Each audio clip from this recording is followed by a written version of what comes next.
Coming up tonight on Faith versus Culture, we talk about suffering and trials, and we'll take a look at John Crist's biting commentary about excessive church stunts. We'll dive into that and more coming up next. To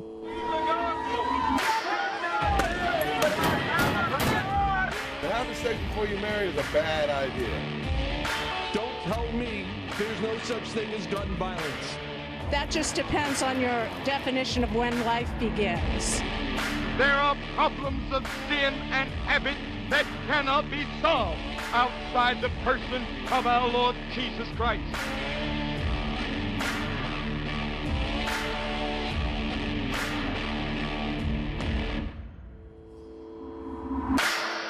Well, hello and welcome to this episode of Faith versus Culture here on the CBN News Channel. My name is Dan Andros. I am the managing editor over at Faithwire.com, and I'm joined as always by author and pastor Dale Partridge. Dale, what is going on today? Hey man, ready for this conversation? Yeah, as regular watchers of this show know, our goal is to get you thinking and not just going along with the flow, and get you thinking biblically on popular topics that are going on today. And I think one of the things, Dale, we see popping up often, and it's okay to an extent, but I think people can get carried away with it. And it's when we're going through a season of trial, a season of suffering, people can sort of, share that with each other, and they'll do that on social media, on Instagram, and they'll open up. And it's a good thing to open up, but I think what happens is you can kind of get stuck there, and you can sort of get stuck sort of wallowing in it, and maybe even that could kind of foment a woe is me sort of attitude, and we can just sit there and talk about all these trials that are happening in our life. And the Bible kind of teaches us a very counterintuitive to culture way to look at trials, Dale. Yeah, I mean, when you have the passage in James that tells us to count our various trials as joy, because ultimately it works patience in us, and eventually that patience helps us lack nothing. I'm paraphrasing there, but it's James chapter 1 verse 2. This passage is, I want to say that I don't think that God's telling us to be joyful in hard things just to be joyful in hard things. Right. I don't think he's like a masochist that says, hey, just go enjoy those tough things. I think that what's being said there is that we can be joyful in hard things because the gospel is true. And because the gospel is true, and there's so much overwhelming joy from the reality that the gospel is true, that regardless of our circumstances, we can be joyful. Our joy doesn't have to change with our circumstances. Now, our difficulty can change with circumstances. The pain can change with circumstances. But there's a reason that the Apostle Paul was capable of singing hymns at the bottom of a dungeon, locked with his hands and feet in stocks. And it's because regardless of his circumstances, his joy couldn't be changed. Regardless if his back was ribboned open, his joy couldn't be changed. And that's what I think this passage is talking about, is that we can have that joy regardless of the reality of our circumstances. And that's really easy to preach, very difficult to walk out. Suffering is something I think a lot of us deal with. I've been in a season of suffering for about 1.5 to 2 years now, where there's not usually a day that goes by that something's not very difficult. My wife and I are both sick, and we're both dealing with illness. And these scriptures get to reign true in my joy. And so, it's difficult stuff. I think of a few things. One thing in my own experience, who would have thought that pain and suffering would lead to new levels of freedom? And I think what that verse is actually saying, in James, is, and I want to read it to you. I'm pulling it up right now. It says, "My brethren, count it all joy when you fall into various trials, knowing that the testing of your faith produces patience. But let that patience have its perfect work, that you may be perfect and complete, lacking nothing." Who would have thought that these tough trials and would actually bring you to new levels of freedom? And the idea is that you get a chance to know the Lord in a unique way. You get a chance to see the Lord work in a unique way. You get to really recognize his power in your life when you are weak. And that's a gift. And that prepares you to become full and whole, what the scriptures say, lacking nothing. And so there's so much, here. Romans 8, I want to read real quick, and then I'll let you respond, Dan. Paul says, "For I consider that the sufferings of this present time are not worthy to be compared with the glory which shall be revealed in us." And so when you suffer and you suffer poorly, it's because you have lost your heavenly perspective. The reason that Jesus can say, "Father, forgive them, for they know not what they do," is because his eyes are on the prize. His eyes are on the eternal perspective. When Paul says, "Hey, you know what? To be absent from the body is to be present from the Lord," and I would actually prefer to live as Christ, to die as gain. The only reason you can say those things is because you have an eternal perspective and your vision is on the Lord. Yeah, and I think one of the other byproducts we can have, Dale, when we're doing this, not just for internally, for our own benefit, our own sanctification, as you were talking about there, trusting in the Lord and growing in our faith and in our own personal walk, but as John Piper summarized, the Christian philosophy, the Christian hedonism philosophy, about God being most glorified when we are most satisfied in him. And so there's a famous video clip that he's in where he's using that example of, somebody in a horrific car accident, maybe loses a loved one or even a child. And not that you're like doing jumping jacks and having, that kind of a joy in the midst of a trial like that. But when you are most satisfied in God and you say, "You know what, God, I don't understand why this is all happening, why this trial is happening in my life, but you are enough." And God is glorified in all that. People see that. One of the more stirring images that I can remember seeing is, I'm going to butcher the name here. I want to say it's Monty Williams, an NBA player, lost his wife in a car accident, and he gave a sermon, and it was just very powerful. You could see God's presence within him, giving him the strength. It was just very clear in the midst of such a devastating loss that God was lifting him up. And to see that inspired me to walk stronger in my faith, clearly not going through a trial nearly as tragic as that. And so when people glorify God in those situations and trust him in those trials, it moves the spirit in other people as well. Yeah, I mean, ultimately we have to ask the question is, do we have conditional joy? Do we have conditional peace? Or do we have joy and peace that it's regardless of the conditions that we have? And again, this is big boy, big girl faith stuff. Most Americans never actually have to deal with real suffering.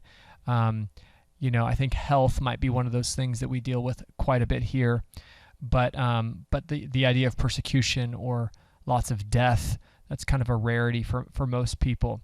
And so, I think that it's an important journey to establish prior to going into trials. And so, getting your faith firm and really having eternal perspective now, so that when the trials do come, you're prepared for them and you're not shaken by them, because you've ultimately built yourself on that rock, on that truth that is unshakable regardless of what happens to you. Yeah, because I think we're really susceptible as fallible humans, as I said at the top of the show, to maybe wallow in some things, maybe latch on to anger. I know this is a thing I've seen a lot of Christians condone, like, well, I can understand why they would be angry at God. And I can't tell you how many times I've heard that. And so while maybe that's an understandable, like, initial reaction, it's certainly not something that we should hold on to. I think people can understand the why God, sort of fist in the air for a moment. But as soon as you can sort of, gather yourself and sort of calm those emotions and think about it, we have to know that God is sovereign over all things, that God's working all things for our good. That's the verse that so many Christians latch onto and know. But do we really walk it out when the rubber meets the road, when it's in front of us, when it comes to something, like latching on to these sinful emotions that we have, like anger or frustration or bitterness. Yeah, it's pretty easy to make illness or make your trial an idol, and also make your comfort an idol. Yeah. It's like, man, if what I always ask people is, what do you think about most? Whatever you think about most is your God. If it consumes your thoughts, if it is something that, if it's your business or your dream or your kids or your comfort, your pain, whatever it is, if you're thinking about that most, it's become your God, and anything can be placed into the status of idol, and an idol is ultimately anything that's taking the place of where only the Lord should be sitting. And so, yeah, you get to watch out for that kind of stuff and make sure that it's not becoming a place. 2 Corinthians chapter 5, I believe, or it might be chapter 1, talks about that God is the author of comfort, and He is the first place. Is that the first place that you're running to in your pain? Are you running somewhere else? Are you running to WebMD? Are you running to talk about it on Instagram stories? Are you running to a friend to talk about? The first place we should run when we're struggling is the Lord and His Word and in prayer, and that's the solution that He gives us. And if we do that, I think that's really the way out of the trial. All right, great stuff. When we come back on this side of the break and later in the show, we're going to look at what John Crist said about churches with excessive stunts trying to draw people in. Who's to blame for that?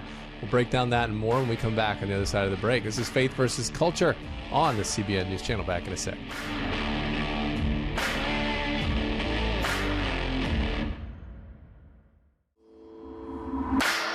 All right, welcome back to Faith versus Culture on the CBN News Channel. I am Faithwire.com managing editor Dan Andros, along with author Pastor Dale Partridge, and we're going to talk about this video that John Crist posted recently. We covered it up on Faithwire.com. We're going to play a little bit of his clip. It's about a 3 or 4 minute clip where he sort of unloaded. If you have watched any John Crist, great comedian, posts all this stuff on social media, but he's a Christian, and that's a large part of his comedy is sort of going, he grew up in the church, so you do what you know as a comedian, and so he kind of has made a niche of doing all of these jokes sort of centered around Christian culture. And but sometimes he brings up some topics that cause you to think a little bit, and this one certainly did for me. So I want to play a little bit of this clip here for you, and we'll break it down. So a lot of people send me things that like churches that churches do that are very extra. You know why all these churches do all these things? Yeah, for us. Look how stupid this church is for having a helicopter fly over. Also, it's packed. So, and all the pastors are like very watered down messages. You know why they do that? Because if they told you the truth, you would leave. All right, so this is interesting, Dale. He has had a shift in his thinking where he had been going after sort of the pastors and the leadership of these churches that do crazy things like helicopters in for Easter candy and spending tithe money on, crazy stunts like that. But now in this video, he's got a new target and saying it's us to blame for that because we're the ones creating the demand. Wow, how would you react to that, Dale? Yeah, I mean, a couple things I think about. One is I agree with what his main statement is that we've got a problem in the church. We ultimately have we've created an infotainment church, and we've created a hunger that is that you can't fulfill, and it's I always say what you win people with is what you win people to. And we've won people with stunts, and we've won people with childcare, and we've won people with a really good rock band. The problem is that we've won people to those things, and when you look at those things, they're the wrong things that the scriptures tell us to win people to. We're supposed to be winning people to the gospel, the real gospel, the gospel that includes the bad news, which is why it makes the gospel good news, is that we're under God's wrath. We don't have to be. That gospel, the true gospel. And we're supposed to be also one to the scriptures, to the Bible, God's word. unapologetically committed to the Word of God. And then the third thing we're supposed to be one to is the church, God's people, and God's body, God's bride. And so there's so much there that we could talk about, but what we win people with is what we win people to, and we do have a problem with churchianity or infotainment or audience Christianity or inactive spectator Christianity where we want to be entertained. Francis Chan said a great quote. He says, the church should be less like going to the movies and more like going to the gym. We've created consumer church instead of contributor church, and it's a problem. Now, I do slightly disagree with John's kind of statement of like, hey, let's just stop blaming the pastors. It's our fault. I do think it's a two-way street. However, there's shepherds and sheep, and you can't blame sheep for being at locations in which shepherds led them. Right. Isn't this sort of like parents blaming their kids? Like, well, look, yeah, they all got 500 cavities, but all they wanted was candy. They wouldn't eat anything else but candy. Like at some point as parents, we've got to step in and say, no, you're going to eat the foods that we know are good for you and that you're going to have, right? Don't you have to step in at some point and have some courage, especially as a pastor, knowing maybe you're going to lose some of these people, but that's where it requires a little courage to say, all right, God, I'm going to trust you with this. I'm going to stick to your word, and if they leave, then that's on them, not me. Yeah, growth isn't the goal for the church. Yeah. Fruitfulness is. Yes. Edification is. And so it's not about growth. If people are offended by biblical culture, then you don't change the culture because they're offended by it, because then if you're changing your values away from the Bible to appease the desires of the world, then you're missing the whole point. You're not following the scriptures anymore. You're following the lost. You're following the world. And so we're called to adhere and conform and present Jesus and his ways. And if people deny that, then that they're denying Jesus. They're not denying us. And we don't need to alter or change who we are so that we can accommodate to the desires of the world. And that's what so many churches are doing, is that, oh my gosh, if I say this, then people are going to leave. So let's just actually accommodate to that instead of preaching the truth. And so again, we've created our own monster, which is a watered down, weak, anemic American church that is losing every single political battle for God's values in terms of life, in terms of sexuality, in terms of gender, in terms of healthy homes, in terms of divorce and pornography. Like, we're losing everywhere because churches are catering to the desires of the flesh instead of just speaking truth. We want numbers instead of fruitfulness.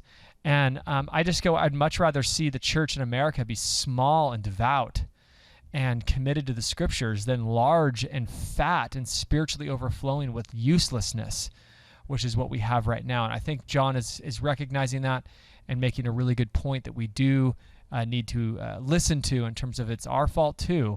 But at the end of the day, I do believe that the shepherds are going to be held accountable for these actions and the way that they're leading people. Yeah, and this is a great reminder for not only us as the flock, but also pastors who are leading that. And I've never been a pastor, so I don't fully understand, what they're going through. But I have heard multiple pastors talk about how they're human like everybody else, and they look around and they'll see, Matt Chandler's church just going from, 50 people to 2,000 people, or so-and-so's church going from this to thousands of people. And they can't help but compare themselves and say, well, what am I doing wrong? My church only has 100 people, or my church still has only 50 people. But I think what you said is critical, Dale, that the goal is not popularity, because you can win people with popularity for a whole bunch of reasons, but that does not mean that they are in the least bit walking closer to the Lord. So I think that's a good warning for all of us. I mean, my wife and I, we plant house churches. You could only fit a handful of people inside of these churches, maybe 10 or 15 families. The whole purpose is designed to actually prevent size. It's really to nurture and grow closeness and and fruitfulness and edification. And everybody can get stuck in the comparison trap of like what's going on over there. But at the end of the day, the Lord, has made me a shepherd of this flock. And we have to remember that Jesus says, on this rock, I will build my church. Jesus is building the church. Yep. I'm not building. I don't need to go sell Jesus. Like, people are going to come in to the church and be a part of that because Jesus brought them there. And he's going to build the church. I don't need to worry about it. I don't need to sell. All I need to do is be faithful to God's word and be faithful to the Great Commission and be faithful to what the Lord is leading me to do. And the growth will occur. And that's what we need to focus on. Great stuff. All right, we'll be back with more on Faith versus Culture here on the CBN News Channel. Back in just a second.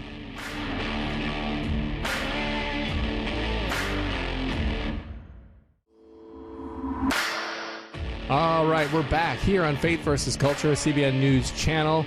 Dan Andros here, Dale Partridge there. Dale, why don't we've covered a lot of ground tonight, so why don't we just summarize? I just want to make sure that we kind of hit the highlights here before we head on out for the night.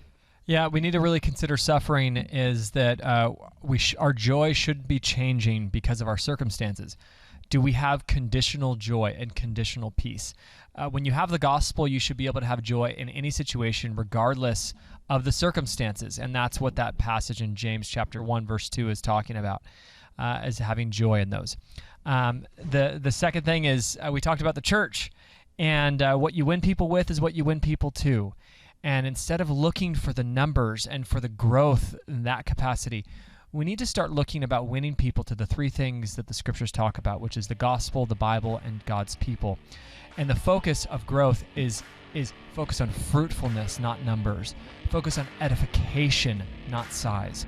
This is the shift that we need to take, and we'll start seeing a healthier church as a result of it. All right, great stuff. We'll be back in just a second. This is Faith versus Culture.